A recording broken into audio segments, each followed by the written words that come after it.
So welcome to the GS room. हमारा new lecture आ गया है और आज के लेक्चर में हम मेडिवल हिस्ट्री की स्टार्टिंग करने वाले हैं। प्रीवियस जितने भी लेक्चर्स थे उसमें हमने एंशिएंट हिस्ट्री को पूरी तरीके से ख़त्म कर लिया था, starting from the Indus valley civilisation, stone age से लेके साउथ इंडियन एम्पायर्स तक हर्षवर्धन पूरा हमने कवर कर लिया था। सो आज से जो हमारे नए लेक्चर्स की जो स्टार्टिंग हो रही है वो पूरे के पूरे मेडिवल हिस्ट्री पर होंगे। तो चलिए भाई स्टार्ट करते हैं हम अपनी मेडिवल हिस्ट्री का लेक्चर। तो आज के लेक्चर में हम पढ़ने वाले हैं ट्राइपेरेटाइड स्ट्रगल यानी त्रिपक्षीय संघर्ष।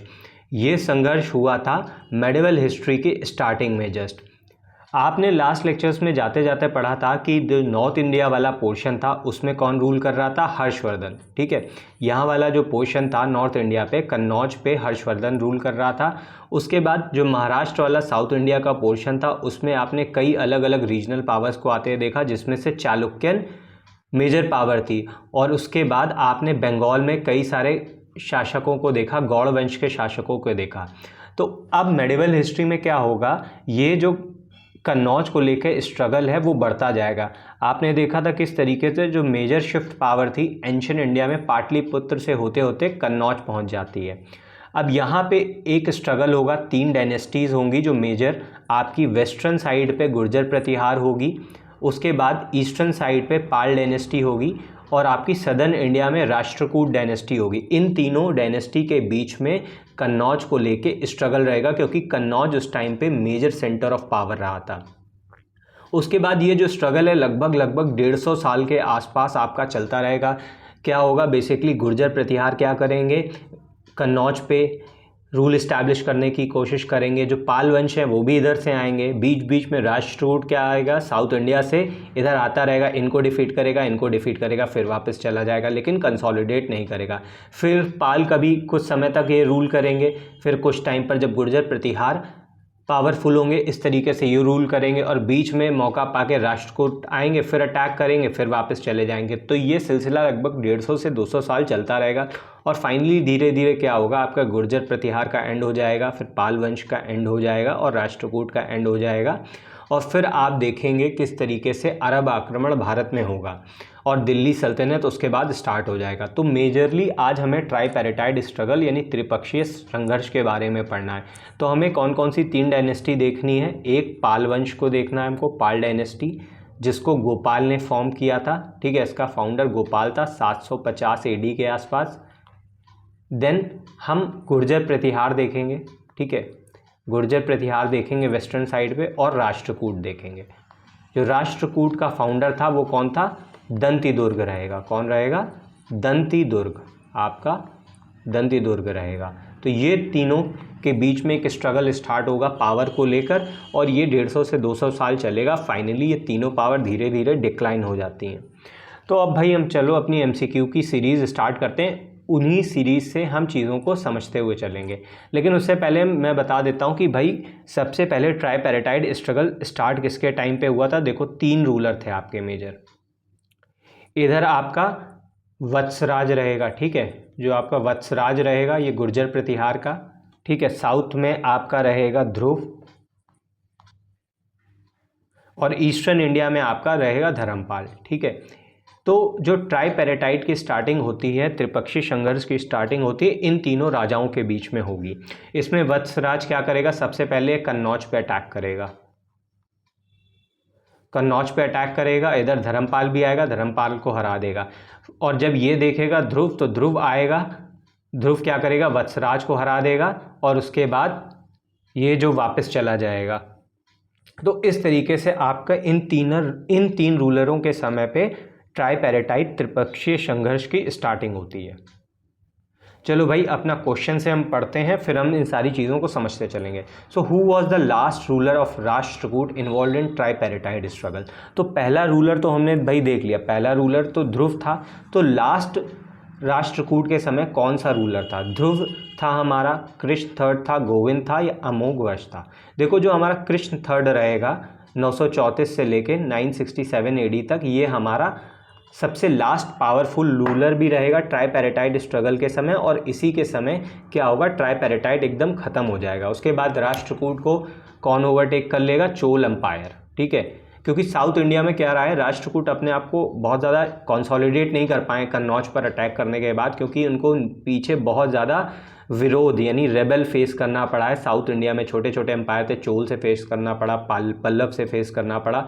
तो इस तरीके से राष्ट्रकूट कभी अपने आप को नॉर्थ इंडिया में इस्टेब्लिश नहीं कर पाता ढंग से। सो हमारा जो कृष्ण थर्ड था was the last Rashtrakuta ruler who fought against the Chola and Pratihara during tripartite struggle। अब देखो एक क्वेश्चन हो गया। अब अगला पार्ट में इसको ट्राइपेरेटाइट स्ट्रगल का अगला फेज आपको बता देता हूँ। एक साथ इसलिए नहीं समझाऊंगा क्योंकि एक साथ समझाऊंगा तो बहुत ज़्यादा एक कॉम्प्लेक्स है, तो कन्फ्यूज़न क्रिएट हो जाएगा। इसीलिए हर क्वेश्चन के बाद आपको एक एक स्टेप समझाता चलूँगा, आपको समझ में आ जाएगा। अभी पहले हमने फेज़ 1 में क्या देखा था कि भाई ध्रुव आता है राष्ट्रकूट का रूलर, वो वत्सराज को हरा देता है, धर्मपाल को हरा देता है, उसके बाद वापस चला जाता है। अब धर्मपाल को मिल जाता है मौका, ठीक है, धर्मपाल पहुंचता है कन्नौज। धर्मपाल पहुंचेगा कन्नौज, वो कन्नौज पे अपना अधिकार कर लेता है, बंगाल से साथ साथ बिहार वाले एरिया को भी कवर कर लेता है। अब यहाँ पे धर्मपाल रूल करने लगता है। उसके बाद क्या होता है, गुर्जर प्रतिहार का रूलर आता है नागभट्ट वन, ठीक है, नागभट्ट वन आता है। वो देखता है कि यहाँ पे धर्मपाल बैठा हुआ है, धर्मपाल पर अटैक करता है और उसको हरा देता है। अब ये इतना फेस चल ही रहा होता है कि फिर से क्या आ जाता है हमारा गोविंद थर्ड देखता है कि भाई ये तो यहाँ इन्होंने तो गुर्जर प्रतिहार ने फिर से कब्जा कर लिया कन्नौज पे। तो गोविंद थर्ड आता है, फिर से किसको हराता है, ये हरा देगा आपको नागभट्ट वन को, ठीक है, इसको फिर हरा देगा और साथ साथ धर्मपाल तो हार ही जाता है। अब फिर से गोविंद थर्ड क्या करेगा, इंटरनल क्राइसिस चलते हुए वे वापस चला जाएगा। मैंने बताया था राष्ट्रकूट क्या करेंगे, इनके खुद में ही इंटरनल क्राइसिस इतने चल रहे होंगे और साउथ इंडिया में रिवॉल्ट चल रहे होंगे कि राष्ट्रकूट बहुत समय तक कंसोलिडेट नहीं कर पाएंगे। तो ये हो गया आपका फेज सेकंड और फेज थर्ड। अब अगले क्वेश्चन पे चलते हैं। अगला क्वेश्चन है which dynasty was the third party in the tripartite struggle alongside Pala और गुर्जर प्रतिहार। तो गुर्जर प्रतिहार और पाल के अलावा कौन सी तीसरी डायनेस्टी थी जो एक तीसरी पार्टी थी, तो वो हमने देखा कि भाई राष्ट्रकूट थी, ठीक है, राष्ट्रकूट थी। और राष्ट्रकूट का फाउंडर कौन था, दंतिदुर्ग, ठीक है, दंतिदुर्ग था। और इनकी कैपिटल क्या थी, इनकी कैपिटल थी मान्यखेत, ठीक है, मान्यखेत इनकी कैपिटल थी। ये भाई एग्जामिनेशन पॉइंट ऑफ से बहुत ज़्यादा इंपॉर्टेंट है, तो ध्यान रखना। अब चलो अगले क्वेश्चन पे चलते हैं। एक्सप्लेनेशन देख लो कि Rashtrakutas were the third party involve in tripartite struggle. Rashtrakuta Pala और प्रतिहारों के साथ कन्नौज पर नियंत्रित त्रिपक्षीय संघर्ष में शामिल तीसरी शक्ति थी। अब अगला क्वेश्चन है कि which city was the main centre of conflict during tripartite struggle. यानी त्रिपक्षीय संघर्ष किस शहर के लिए चल रहा था, पाटलिपुत्र के लिए तो चल नहीं रहा था, उज्जैन के लिए भी नहीं चल रहा था, बनारस के लिए भी नहीं चल रहा था, ये चल रहा था हमारा कन्नौज के लिए। भाई कन्नौज का इंपॉर्टेंस मैंने आपको हर्षवर्धन वाले जो एंशिएंट इंडिया पढ़ाया था उसमें बताया था कि भाई बीच में रहता है एकदम, ठीक है, नॉर्थ साउथ यहाँ से कंट्रोल हो जाता है, north south east west control होता है, जो ट्रेड आ रहा होता है इन सारे डायरेक्शन से यहाँ पे कंट्रोल करके बैठे रहते हैं कन्नौज पर। तो इसी वजह से बहुत ज़्यादा बेनिफिशियल था। और उसके बाद ईस्ट वेस्ट पे आपको कंट्रोल करने का मौका मिल जाता है, पोर्ट सिटीज़ मिल जाती हैं। तो इस वजह से मेजर सेंटर ऑफ पावर बना रहा आपका कन्नौज। अब कन्नौज को कौन संभाला, इस समय कन्नौज को थोड़ा पावरफुल रूलर रहेगा, ठीक है, ये मिहिर भोज अभी संभाल रहा है, ठीक है, आपका मिहिर भोज थोड़ी देर संभाल रहा है कन्नौज को इस टाइम पे। जब आपका गोविंद थर्ड अटैक करके गया था, नागभट्ट को हरा के गया था, उसके बाद पाल भी वापस बंगाल में चले गए थे, तो यहाँ पे मिहिर भोज गुर्जर प्रतिहार का कुछ पावरफुल रूलर था। ये काफ़ी टाइम तक कन्नौज पर 1836 में आता है और कन्नौज को रिकवर करता है और काफ़ी समय तक ये क्या करता है, वहाँ पे रहता है। और कई बार ये क्या करता है, बंगाल की तरफ जाने की भी कोशिश करता है, बंगाल में भी जाने की कोशिश करता है। बट इसको देवपाल धर्मपाल के बाद जो रूलर आता है देवपाल, वो हरा देता है मिहिर भोज को, तो इसको वापस आना पड़ता है। तो चलते हैं भाई, हम इस तरीके से देखते चले जा रहे हैं कि क्या क्या फेस ट्राइपेरेटाइट स्ट्रगल के दौरान आए थे।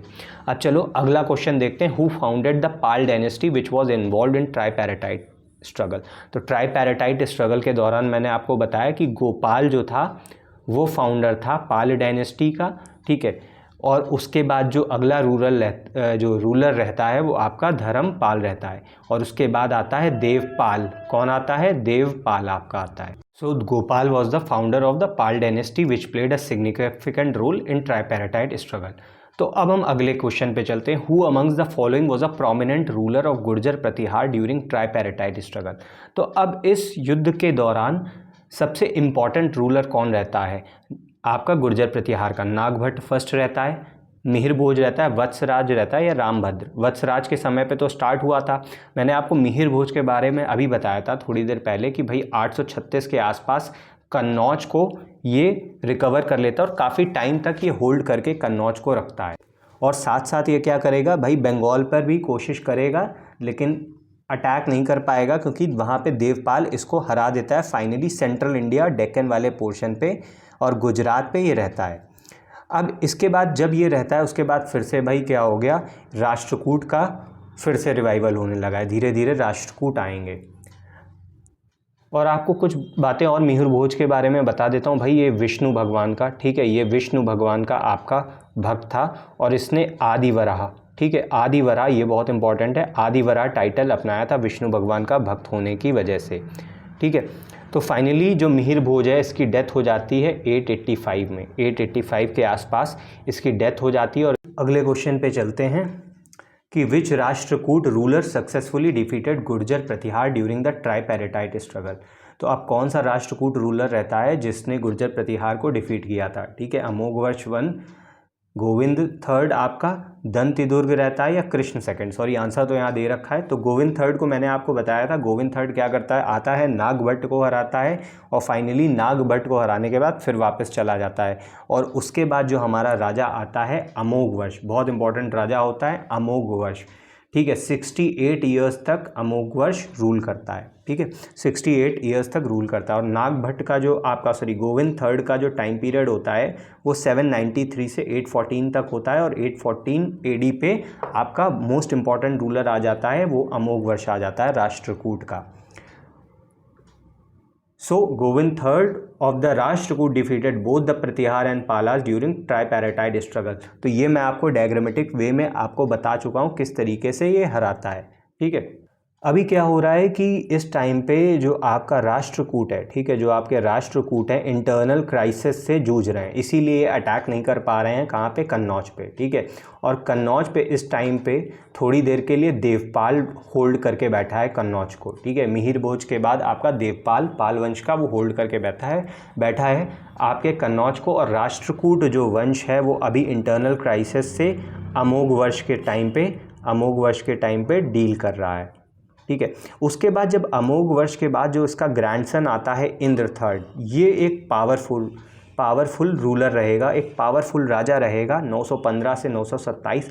अब ये अटैक है तैयार के लिए कहाँ पे, कन्नौज पे।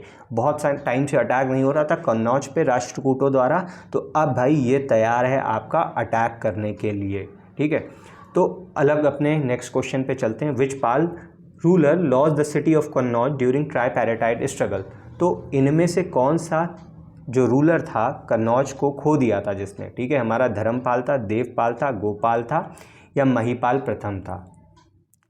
सो भैया ये हमारे धर्मपाल साहब थे, ठीक है, धर्मपाल साहब थे। देवपाल तो काफ़ी टाइम तक होल्ड करके मैंने आपको बताया है, देवपाल धर्मपाल के बाद, और आपका मिहिर भोज के बाद गुर्जर प्रतिहार का जब मिहिर भोज रूल कर रहा होता है उसके बाद देवपाल काफ़ी टाइम तक होल्ड करके बैठता है। धर्मपाल तो आपका फर्स्ट फेज़ में ही हार जाता है जब आपका ध्रुव अटैक करता है, ठीक है। So Dharmapala of the Pala dynasty lost control of Kannauj during tripartite struggle despite being a significant contender होने के बाद भी धर्मपाल लूज कर देता है, ठीक है। तो अपने अगले क्वेश्चन पे चलते हैं।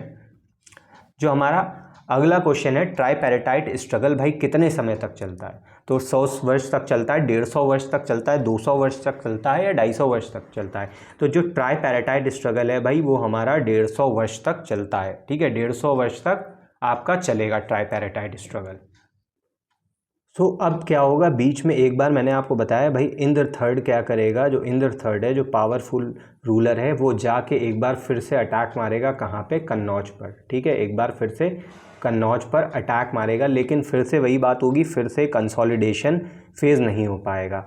और इसके बाद जो इनका लास्ट पावरफुल रूलर है कृष्ण थर्ड, वो फाइनली एक बार अटैक करेगा और गुर्जर प्रतिहार की पावर को क्या कर देगा, डिस्ट्रॉय कर देगा।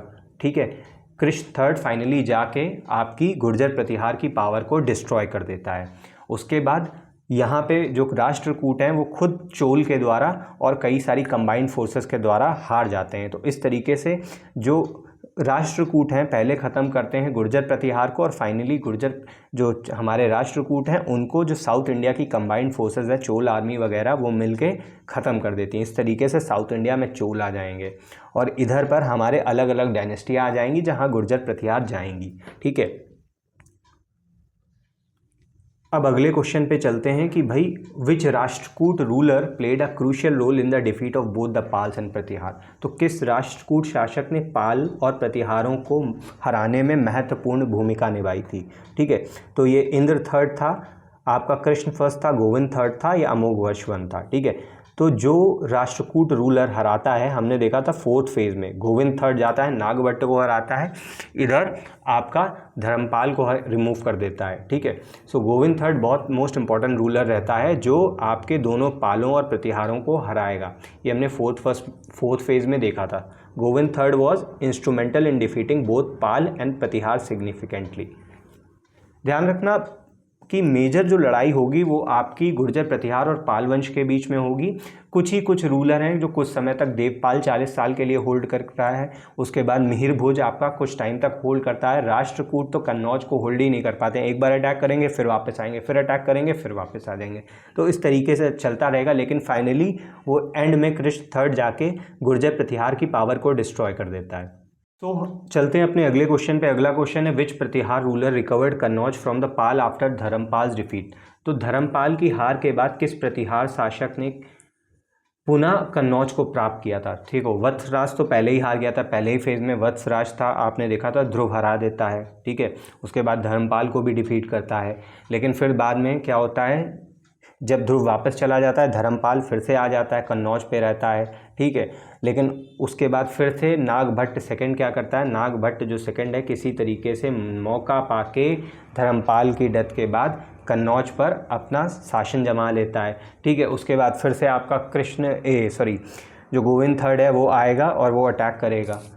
तो इसका सही आंसर हमारा ऑप्शन बी है, Nagabhata second of the Gurjara Pratihara. उम्मीद करते हैं कि ये जो कॉम्प्लेक्स सा टॉपिक है आपको थोड़ा इजीली समझ में आ रहा होगा। बार बार इसको रिवाइज करके देखना तो आपको समझ में आ जाएगा, इसीलिए मैं इसे तोड़ कर समझा रहा हूँ, क्योंकि एक बार मैं समझाऊंगा तो बहुत ज़्यादा हौच पौच हो जाएगा।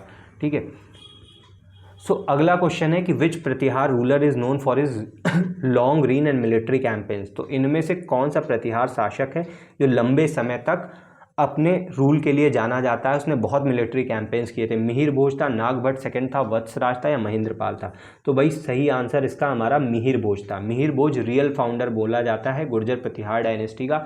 836 AD में आते आते ये क्या करता है, आपका कन्नौज को रिकवर करता है। उसके बाद ये गुजरात जीतता है, गुजरात जीतेगा, फिर ये बंगाल जाएगा। बंगाल में ऑल्दो देवपाल इसको हरा देगा, लेकिन ये ऑलमोस्ट बंगाल बिहार वाला जो सदर्न बिहार तक जाके कवर कर लेता है, और इधर गुजरात भी कवर कर लेता है। तो काफ़ी मेजर सेंट्रल इंडिया का पोर्शन ये कवर करके बैठता है।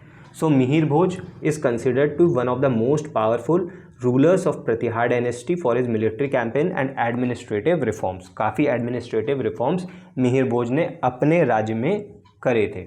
ठीक है, तो मिहिर भोज का भाई टाइम पीरियड मैं ऑलरेडी आपको पीछे बता चुका हूँ। सो अगला क्वेश्चन है भाई which Pala ruler significantly expanded Pala empire in Bengal and Bihar. So भाई कौन सा रूलर था जिसने पाल को एम्पायर को बिहार और बंगाल में फैलाया था। देखो, जब एक टाइम आया था ना कि जब आपके पाल रूलर को धर्मपाल की डेथ के बाद पाल रूलर को जाना पड़ा था, जब गोविंद थर्ड आता है, तो उस टाइम पे देवपाल क्या कर रहा होता है, बंगाल में ही रहता है और बंगाल में आसपास एरिया में अपने आप को कंसोलिडेट मजबूत कर रहा होता है। और ये आपका असम तक, ठीक है, प्राग ज्योतिषपुर यानी जिसे असम बोलते हैं, वहाँ तक पहुँच जाता है और उसे कवर करता है। ठीक है, सो Devpal is credited with expanding the Pal Empire, strengthening its influence in Bengal, Bihar and military conquest. और ध्यान रखना, क्योंकि बंगाल वाले पोर्शन में ये लोग कॉन्सेंट्रेटेड थे, तो इनका जो ट्रेड था, व्यापार था, वो साउथ ईस्ट एशिया के साथ भी होता था। साउथ ईस्ट एशिया के साथ होता था, जो आपके जावा, मलाया, ये सब वाला एरिया था, ठीक है, फिलीपींस, इंडोनेशिया वाले, प्रेजेंट में इनके साथ इनका ट्रेड होता था। उसके अलावा तिब्बत से भी बहुत अच्छे रिलेशन बना के रखे थे, ठीक है, तिब्बत से भी इनके अच्छे रिलेशंस थे। इनके एम्बेसीज तिब्बत में आते थे और तिब्बत के एम्बेसीज इनके यहाँ पे आते जाते रहते थे। इस तरीके से एम्बेसीज का एक्सचेंज, राजदूतों का एक्सचेंज एक दूसरे के दरबारों में चलता रहता था। और एक बात और है कि भाई जो धर्मपाल था ना इनका राजा, ठीक है, धर्मपाल, उसने नालंदा को रिवाइव कराया था। किसको? नालंदा को रिवाइव कराया था, नालंदा यूनिवर्सिटी को। साथ साथ विक्रमशिला को बिहार में फाउंड किया था। और विक्रमशिला का वही रोल था जो एक टाइम पे नालंदा यूनिवर्सिटी का था, मौर्यन एम्पायर के टाइम पे, वही विक्रमशिला का वही रोल था। और 200 गांव से जो रेवेन्यू आता था, विलेजेस से रेवेन्यू आता था, वो इन यूनिवर्सिटीज़ के मेंटेनेंस पे दे रखा था, ठीक है। सो भाई चलते हैं अपने अगले क्वेश्चन पे। Who among the following defeated Dharmapala in tripartite struggle. तो भाई धर्मपाल को किसने हराया था? मैं आपको फिर से वही चीज़ रिपीट हो गई, बार बार बता रहा हूँ कि धर्मपाल को हराता है गोविंद थर्ड, ठीक है, गोविंद थर्ड हराता है आके। सो वही देखो, धर्मपाल को गोविंद थर्ड हराता है, उसके बाद नागभट्ट को भी हराता है, और फाइनली फिर से अपनी पावर इस्टेब्लिश करता है, लेकिन कुछ समय तक रुकता है और वापस चला जाता है। सो अगला क्वेश्चन है, Rashtrakuta ruler adopted the title अकाल वर्ष। तो अकाल वर्ष किसे कहा जाता था? भाई अमोघ वर्ष प्रथम, बहुत ही ग्रेट रूलर था आपका अमोघ वर्ष फर्स्ट, जो 814 से लेके 878 एडी तक रहता है। कब से? 814 से 878 एडी तक रहता है। और ध्यान रखना, ये जैन फॉलोअर था। कैसा फॉलोअर था? जैन फॉलोअर था। और काफ़ी ये अमोघ वर्ष आपका मतलब पोएट, लिटरेचर, ठीक है, साहित्य, कला, इन सब को बहुत प्रमोट करता था। और काफ़ी ग्रेट बिल्डर और कंस्ट्रक्टेड माना गया। इसने कई बिल्डिंग्स बनाई, ठीक है, इवन मानेकशॉर की कैपिटल को बोलते हैं, इसने ही रेनोवेट करवाया था, बहुत अच्छी तरीके से इसने बिल्ड किया था, बहुत अच्छा पोएट था और कई लिटरेचर भी लिखता है, ठीक है। तो अगला क्वेश्चन चलते हैं हमारा। अगला क्वेश्चन क्या है? Which dynasty was associated with the famous Ellora caves. तो एलोरा केव्स बेसिकली है कहाँ? एलोरा केव्स पहले अगर आपको पता होगा तो आप अंदाज़ा लगा सकते हो। तो एलोरा केव्स हमारी महाराष्ट्र में है, ठीक है, महाराष्ट्र वाले रीजन में है। सो इनसे फिर रिलेटेड कौन सी डायनेस्टी होगी जो साउथ इंडिया में थी? वो हमारी राष्ट्रकूट थी, ठीक है, राष्ट्रकूट थी। इसमें जो कृष्ण वन था उसने शिव टेम्पल बनवाया था एलोरा केव्स में, ठीक है। तो अब अगले क्वेश्चन में चलते हैं, देख लो थोड़ा सा explanation. Rashtrakuta credited with the construction of some famous temples and moments in Ellora temples. जैसे पर्टिकुलरली कृष्ण वन था, ठीक है, जो कृष्ण वन राजा था इनका, वो क्या करता है? शिव टेम्पल आपका एलोरा में बनाता है, ठीक है, शिव टेम्पल बनाता है एलोरा केव्स में। सो अगला क्वेश्चन है कि भाई which Pratihara ruler defeated the Arab invasion of India. अब देखो, गुर्जर प्रतिहार का एक बहुत ही अच्छा था कि वो गुजरात और राजस्थान वाले एरिया को पकड़ के बैठे थे, गुजरात और राजस्थान वाले एरिया को पकड़ के बैठे थे। और उस टाइम पे अरब इन्वेजन आपने हो ही रहा था। अरब इन्वेजन आपने सबसे पहले आप देखेंगे 712 में होता है मोहम्मद बिन कासिम द्वारा। सो इस वाले जो एरिया था, राजस्थान बॉर्डर, गुजरात बॉर्डर, यहाँ से जो इन्वेजन हो रहा था अरब का, वो आपके भाई साहब रोक के बैठे थे ये गुर्जर प्रतिहार रूलर। कौन रोक के बैठे थे? गुर्जर प्रतिहार रूलर। सो बेसिकली जो हमारा इन्वेजन रोकेगा वो हमारा नागभट्ट वन रोकेगा, ठीक है, नागभट्ट वन रोक के बैठेगा। So Nagabhata one of the Gurjara Pratihara successfully repelled Arab invasion from Sindh. जो सिंध से इन्वेजन हो रहे थे उसको पूरा का पूरा रोक देता है, ठीक है, जो पश्चिमी भारत में सिंध से इन्वेजन हो रहा था अरबों का, उसको रोक देता है। अब अगले क्वेश्चन पे चलते हैं। Who among the following is regarded as the founder of Rashtrakuta dynasty. तो राष्ट्रकूट डायनेस्टी का फाउंडर ऑलरेडी मैं आपको बता चुका हूँ, दंतिदुर्ग, और इनकी कैपिटल क्या थी? मानेकशॉर आपकी कैपिटल थी। सो अगले क्वेश्चन पे चलते हैं भाई कि who among the following Pal rulers rule for the longest period. इनमें से कौन सा पाल रूलर था जो सबसे लॉन्गेस्ट पीरियड तक रूल करता है? भाई मैं बार बार आपको बता रहा हूँ कौन सा तो भैया हमारा महिपाल वन है, जो महिपाल वन है वो काफ़ी समय तक रूल करता है, ठीक है, काफ़ी समय तक रूल करता है। ऑल्दो देवपाल 40 ईयर्स रूल करता है, बट महिपाल ये 40 ईयर्स जो रूल होता है ये कन्नौज पे होता है, ठीक है। लेकिन जो महिपाल होता है, पाल डायनेस्टी का राजा होता है महिपाल फर्स्ट, ये बंगाल में काफ़ी टाइम तक शांति से रूल करता है, क्योंकि ट्राइपैरेटाइड स्ट्रगल चल ही रहा था। तो ये हाइबरनेशन में चले जाते हैं, ये अपना बंगाल वाले एरिया में लगे रहते हैं, ऊपर असम वाले एरिया में फैलने की कोशिश करते हैं। तो महिपाल वन था रूलर, ठीक है। So Mahipala one ruled the Pala empire for a long period, bringing stability to the kingdom after several invasion. देखो इसमें जो गुर्जर प्रतिहार वाला ये जो पूरा पोर्शन आप पढ़ रहे हो, इसमें बेसिक आपको ट्राइपैरेटाइड स्ट्रगल में रूलर्स याद रखने हैं कि कौन सा रूलर कब अटैक करता है, कौन सा कब ग्रेटेस्ट रूलर होता है। तो ये रूलर्स आपको ज़्यादा मतलब याद करके बैठने हैं, क्योंकि ये examination of point of view में यही वाला जो एरिया टॉपिक मैं बता रहा हूँ ये बहुत इंपॉर्टेंट है। सो चलते हैं भाई अपने अगले क्वेश्चन पर। जो हमारा अगला क्वेश्चन है वो कह रहा है which Rashtrakuta ruler defeated the Chola and established his dominance in South India. तो उसके बारे में मैंने आपको बताया कि भाई जो हमारा कृष्ण थर्ड रूलर रहता है, कौन, कृष्ण थर्ड रहता है, ये जाता है चोलों को हराने, ठीक है, इवन चोल को हराता है। और ये रामेश्वरम में, ठीक है, एक रामेश्वरम में एक मंदिर इस्टेब्लिश करता है, ठीक है, रामेश्वरम में एक आपका मंदिर इस्टेब्लिश करेगा और उसके बाद इवन श्रीलंका तक इन्वेट करता है, ठीक है, श्रीलंका तक आपका इन्वेट कर देगा। सो ये ध्यान रखना, Krishna third one of the powerful ruler था, ठीक है। अब अगला क्वेश्चन हम पढ़ते हैं कि who succeeded Mihir Bhoj as the ruler of Gurjara Pratihara. तो शायद इसके बारे में भी मैं आपको अर्लियर अभी बता चुका हूँ कि भाई मिहिर भोज रहता है 836 AD के आसपास आता है और काफ़ी टाइम तक रूल करता है। और उसके बाद जो अगला जो रूलर आता है वो हमारा महेंद्रपाल वन होता है। कौन होता है अगला रूलर? हमारा महेंद्रपाल वन रहेगा। मिहिर भोज के बाद जो one of the powerful ruler रहता है वो महेंद्रपाल वन रहता है।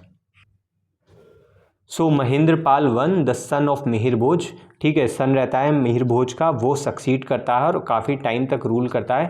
और उसके बाद ये कोशिश करता है गुजरात वाले पोर्शन को, ठीक है, गुजरात वाले पोर्शन को कब्जा करने की, वापस राष्ट्रकूट से लेने की कोशिश करता है और वो सक्सेसफुल भी होता है। So again the question is which dynasty was in constant conflict with the Pala over the control of Kannauj. So इनमें से कौन सी डायनेस्टी थी भाई पालों से लगातार संघर्ष में थी? तो अब तो आपको क्लियर हो गया होगा इतने लंबे डिस्कशन के बाद, वही हमारी गुर्जर प्रतिहार थी, लगातार पाल के साथ संघर्ष करती रहती हैं कन्नौज के ऊपर, ठीक है। अगला क्वेश्चन है कि which Rashtrakuta ruler build the Kailash temple at Ellora. तो इसी के बारे में मैं आपको बता रहा था पीछे कि जो हमारे राष्ट्रकूट वंश रहते हैं ये लोग एडमिनिस्ट्रेशन का, आर्ट, कल्चर, इन सबको बहुत ज़्यादा प्रमोट करते हैं। और इसमें जो कृष्ण फर्स्ट जो रूलर होता है वो आपका एलोरा में स्थित केव्स में कैलाश टेम्पल को स्टैब्लिश करता है। देखो आर्ट और कल्चर पे मैं अलग से एक वीडियो ले आऊँगा, तो इसलिए पैनिक मत होना, परेशान मत होना। अभी आप केवल मेन ये समझते चलो ट्राइपैरेटाइड स्ट्रगल, उसके बाद आर्ट और कल्चर के अलग से सभी टॉपिक्स पे वीडियो पढ़ जाएंगे। सो अगला क्वेश्चन है कि which Pala ruler revive the Pala dynasty after its decline. So कौन सा रूलर था जिसने पाल डायनेस्टी को रिवाइव किया था आफ्टर इट्स डिक्लाइन? सो ये हमारा महिपाल वन रहेगा। ये वही रूलर है जो काफ़ी लॉन्गेस्ट समय तक, काफ़ी लंबे समय तक रूल करता है पाल डायनेस्टी को। तो यही क्या करता है, पाल डायनेस्टी को वापस से रिवाइव करता है देवपाल वगैरह के जाने के बाद, ठीक है। सो अगले क्वेश्चन पे चलते हैं।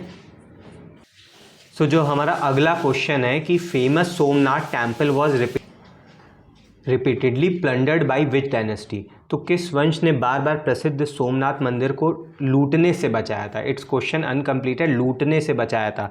तो सोमनाथ हमारा कहाँ पे है? गुजरात में है। तो गुजरात को मैंने आपको बताया था कौन प्रोटेक्ट कर रहा था? गुर्जर और प्रतिहार प्रोटेक्ट कर रहे थे। तो गुर्जर और प्रतिहार फेमस सोमनाथ टेम्पल को प्लंडर होने से रोकते हैं। थोड़ा क्वेश्चन आपका मिसप्रिंट है तो ध्यान रखना। गुर्जर प्रतिहार एक ऐसा वंश था जो आपके गुजरात को और राजस्थान को प्रोटेक्ट कर रहा था अरब इन्वेजन से, तो इन्होंने फेमस सोमनाथ टेम्पल को लूटने से रोका था, ठीक है। सो अब अपने लास्ट क्वेश्चन पे आ गए हैं। हमारा जो लास्ट क्वेश्चन है, which ruler reign is considered the zenith of Rashtrakuta power. तो कौन सा रूलर ऐसा था जिसके समय आपकी जो राष्ट्रकूट पावर थी वो पावरफुल? तो हमारा गोविंद थर्ड, ध्यान रखना गोविंद थर्ड, जिसके बारे में मैंने आपको बताया था फाइनली जाता है, नागभट्ट को हराता है, धर्मपाल को रिमूव करता है, तो ये मोस्ट पावरफुल रूलर था। तो इसी के साथ हमारा लेक्चर एंड होता है। तो पूरा ये जो भी लेक्चर है इसको रिवाइज़ करना ना भूलें, लाइक करें, शेयर करें, सब्सक्राइब करें। मिलते हैं अपने नेक्स्ट वीडियो में।